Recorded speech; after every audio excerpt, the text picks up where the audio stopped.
I welcome you, my dear friends, to our Voice of His Kingdom weekly devotion. This is our episode 34, and we'll be taking our text from Genesis chapter 34. Our core verses are from verses 1 to 4. Let's read them together. Now Dinah, the daughter Leah had born to Jacob, went out to visit the women of the land. When Shechem, son of Hamor the Hivite, the ruler of that area, saw her, he took her and violated her. His heart was drawn to Dinah, daughter of Jacob, and he loved the girl and spoke tenderly to her. And Shechem said to his father Hamor, "Get me this girl as my wife." Now, my friends, a little bit of a background to this text. We can say that Jacob's only daughter Dinah, from the text, must have felt very lonely at home and needed to interact with other females like her, but found none at home apart from the slave girls that served in the household. So she ventured out to the ladies of the land. Their culture and values were totally different, but she nevertheless needed fellow girls to play with.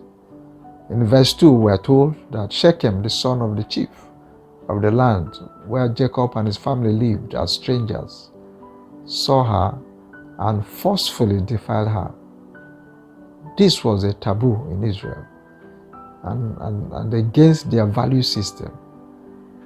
They lived strict, conservative, spiritual lifestyle. And after her defilement, the young man sought that she be given to him in marriage.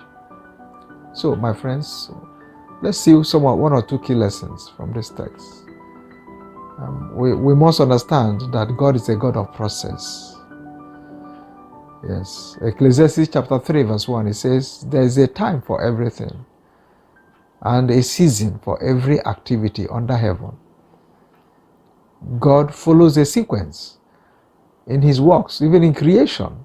If you look at Genesis chapter 1 and chapter 2, you can see that God followed a sequence.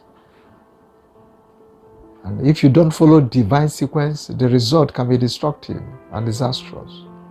Poor Dinah, she was defiled before marriage. This may have marred her life, as there is no record in the scriptures of her being married again. In marriage, it's important you are aligned with one with the same value system as you, even if you are not of the same culture. 2 Corinthians chapter 6 verse 14, it says, "Do not be yoked together with unbelievers. For what do righteousness and wickedness have in common? Or what fellowship can light have with darkness?" Consent and sequence are necessary and needed before the consummation of marriage rites, my friends. Sex before marriage may look the modern thing to do now, but it flouts divine sequence. A proverb in my culture says that a packet that will need to be opened eventually need not be punctured at different points with your fingers. You don't need to do that, because it eventually will be opened. So by so doing, if you keep punching it and pinching it, you may end up destroying what is inside the packet. That's what the proverb says. So you can relate that to what happened to Dinah and the attitude of Shechem. So Shechem should have waited to have the packet fully and duly opened and properly opened. He ended up destroying the packet, and that's what happens today in many instances.